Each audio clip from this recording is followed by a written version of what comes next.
Assalamualaikum warahmatullahi wabarakatuh. Perkenalkan, nama saya Jamilatun Nikmah dari Prodi Manajemen Pendidikan Islam Universitas Islam Negeri Sultan Syarif Qasim Riau. Dalam rangka memenuhi tugas ujian akhir semester mata kuliah Filsafat Pendidikan Islam, saya akan membahas pemikiran dari dua orang filosof Islam tentang pendidikan Islam di masanya dan keterkaitannya dengan pendidikan Islam di masa sekarang ini. Yang pertama, saya akan membahas tentang pemikiran Ibnu Khaldun yang menuangkan pemikirannya dalam sebuah karya yang berjudul Muqaddimah.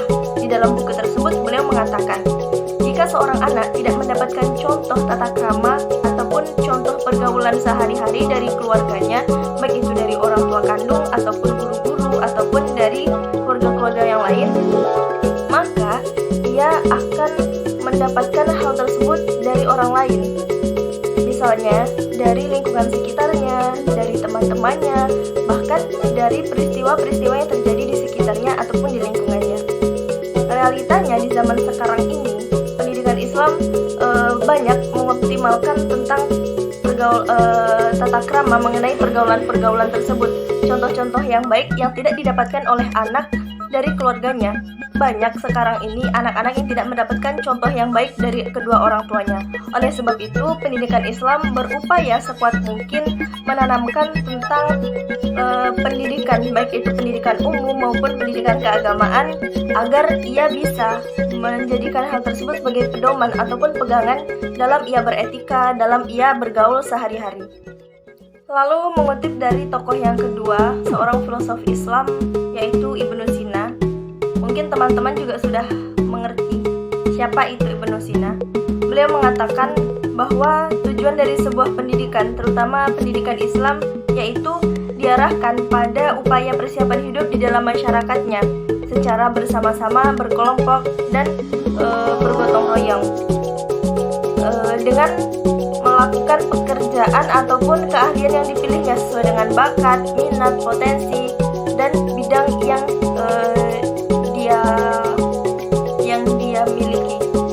Realitanya pada pendidikan Islam saat sekarang ini, bahkan tidak hanya pendidikan Islam, tetapi pendidikan umum yang ada di Indonesia khususnya juga sudah banyak melakukan pendidikan secara terpilah, melakukan pendidikan profesi, pendidikan kejuruan, seperti kita ambil contoh SMK kejuruan, SMK farmasi, SMK dirgantara, sekolah tari, sekolah sepak bola, dengan tujuan supaya anak-anak bebas mengeluarkan potensi yang dimiliki, bakat, minat, ataupun hal-hal yang mungkin masih terpendam.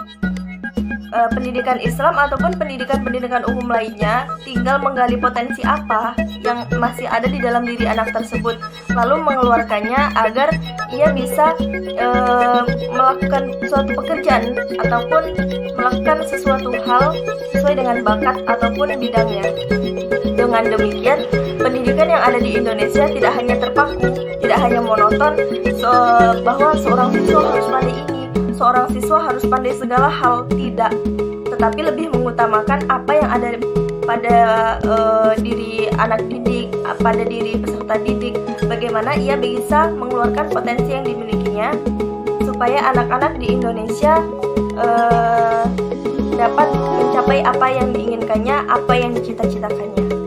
Baik, mungkin cukup sekian saya mengutip dari dua perkataan seorang filosof Islam tentang pendidikan di masanya dan keterkaitannya dengan pendidikan Islam di masa kini. Mungkin hanya itu saja, semoga bermanfaat untuk saya khususnya dan bermanfaat untuk kita semua pada umumnya. Saya akhiri, wabillahi taufiq wal hidayah. Wassalamualaikum warahmatullahi wabarakatuh.